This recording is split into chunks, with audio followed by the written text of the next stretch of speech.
What's the difference? Well, Scandinavia is made up of 3 countries: Denmark, Norway and Sweden.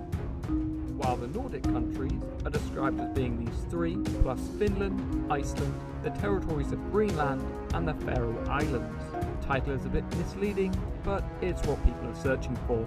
So here's Ash with the video. In the late 14th century to the early 16th century, the 3 kingdoms of Denmark, Norway and Sweden were united under a single monarch in what was known as the Kalmar Union. The union also included what is now Finland, which was under Swedish control. At the time, Norway also controlled the overseas territories of Iceland, Greenland and the Faroe Islands. The union was not always continuous, as there were several short interruptions, but legally the countries remained separate sovereign states, with their domestic and foreign policies being directed by a common monarch. So what could happen if this union reunited today, with all the Nordic countries and territories becoming one country? In this video, we'll be looking at how powerful this country would be and how it would compare to other nations of today. If all the nations combined into one country today, it would have the land size of 3.4 million square kilometers. It would be the 2nd biggest country in Europe, just behind Russia. It would be bigger than India and just smaller than Australia, making it the 7th biggest country in the world by land size. With such a large amount of land, you would think the population would be large as well. However, the country would only inhabit 26.9 million people. This newly formed nation would just make the top 50 in terms of population, above Angola but below Yemen. The country's language would be quite diverse, with the main languages being Danish, Swedish, Finnish, Icelandic and Norwegian. There would be a number of minor languages.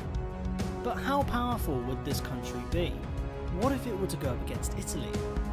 In terms of its military, the country would possess an active frontline personnel of 98,000, with a further 355,000 working in reserve. Italy's active personnel would be much higher at 247,000, but its reserve personnel rests at only 20,000. It would also achieve a defence budget of 21 billion compared to Italy's 34 billion.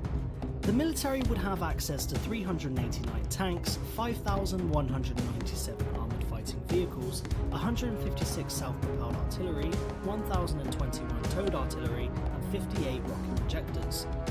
In comparison, Italy has 200 tanks, 6,972 armoured fighting vehicles, 164 self-propelled artillery, 92 towed artillery and 21 rocket projectors.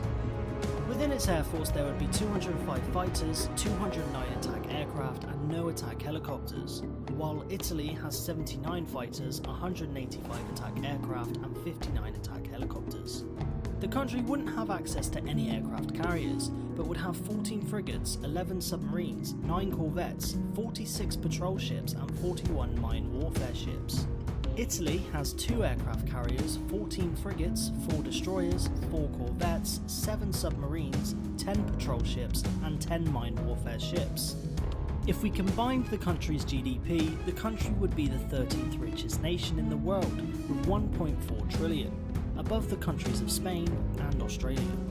The country would also have a large amount of natural resources. Norway has a large access to petroleum, and in 2011, Greenland, which is part of the Danish kingdom, earned 392 million in taxes from oil exploration. The biggest cities would be Helsinki, Oslo, Copenhagen and Stockholm, and of course with a new country there needs to be a capital. It's likely Copenhagen would take the seat, as it was originally the capital during the Kalmar Union. The country would also need to decide whether to have a monarchy or become a republic. 3 out of the 5 nations have monarchs today, so it's likely this new nation would still install a king or queen. The country would be able to attract many tourists, given its natural beauties with sites like the Norwegian fjords, the Northern Lights, Iceland's amazing geysers, some spectacular glaciers and Viking history.